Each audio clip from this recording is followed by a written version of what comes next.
Hey everyone, this is Anna Woods. Welcome to my home gym again, live from Shestrength Barn in Central Kansas. So this week, I wanted to talk to you a little bit about back pain or your inability to get in a good position to deadlift, to pick things up off the floor, to do cleans, snatches, those type of things in regards to weightlifting and just everyday living that I tend to have to retrain my clients on a lot. So I want to show you two things this morning that could be reasons why you might have back pain, why you can't seem to get any definition in your butt and thighs. I have a lot of women complain about that, and it typically is related to our inability to get in a position to neurologically turn on those areas. So I'm going to show you two tests this morning that I want you to try on yourself.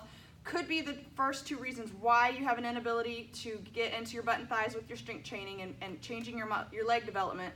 And also why you could be having back pain when you do pulling movements like cleans, snatches, deadlifts, or just plain and simple picking things up off the floor. So the first thing I want to show you is going to require you to lay down on your back on the floor. If you have a band or a towel or something you could put underneath your mid-back, that would be even better. So you're going to lay down flat.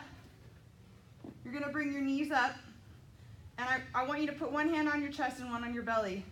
And as you breathe, this top hand should not move, only the bottom hand should move. So I want you to take several breaths and try that first.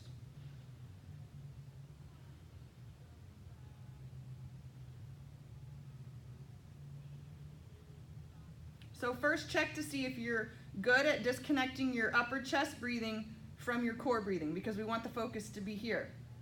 The second thing I want you to check to see if you can do is if you put your hands on the sides here on the squishy part of your stomach, can you inhale and expand your hands out to the side?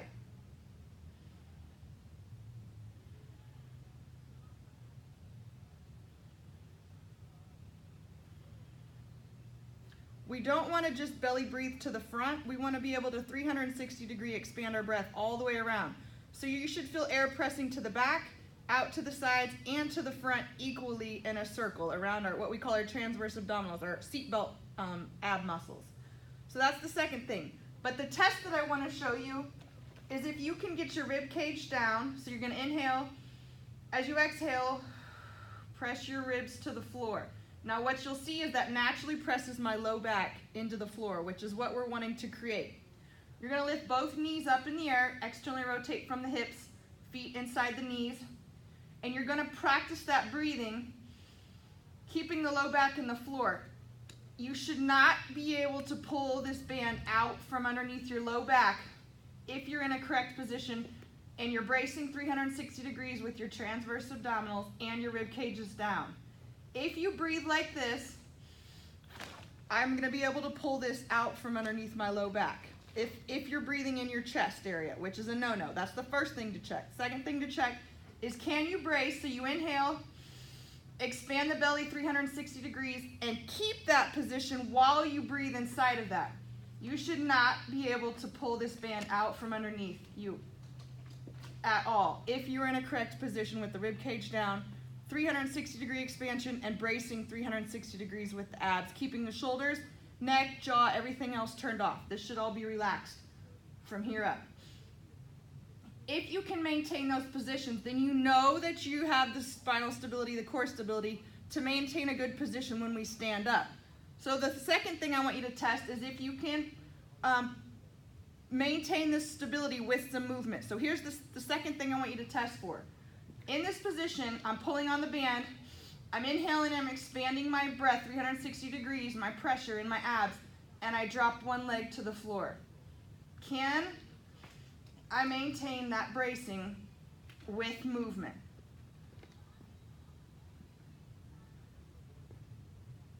Without letting the ribs lift. If I'm doing it wrong and my ribs lift when I go to lift, the band's going to slide completely out from underneath me. If you're not able to do those two things with the band staying underneath you, then you for sure do not have the spine and core stability to do a deadlift position properly or a pulling movement properly, because your ribs are lifted and you're spilling all your energy out the front and compressing your lumbar spine. This is how your pulling movements look. What we need is the rib cage over the pelvis, spinal alignment all the way down. But if you cannot maintain that, even laying on the floor with support, then you have no business heavy deadlifting, heavy pulling until you can get this strength and this core connectedness happening in a laying position. So that's my assignment for you, is test to see if you can keep the band underneath you, test to see if you can breathe core breathe 360 degrees, and test to see if you can keep the band underneath you as you add the heel taps to the floor. Check those 3 things. If you cannot do one of even 3 of those things, then I guarantee that's where you need to start addressing your issues related to back pain and your inability to tap into your legs and manipulate the muscle appearance in your butt and legs. So give those a try.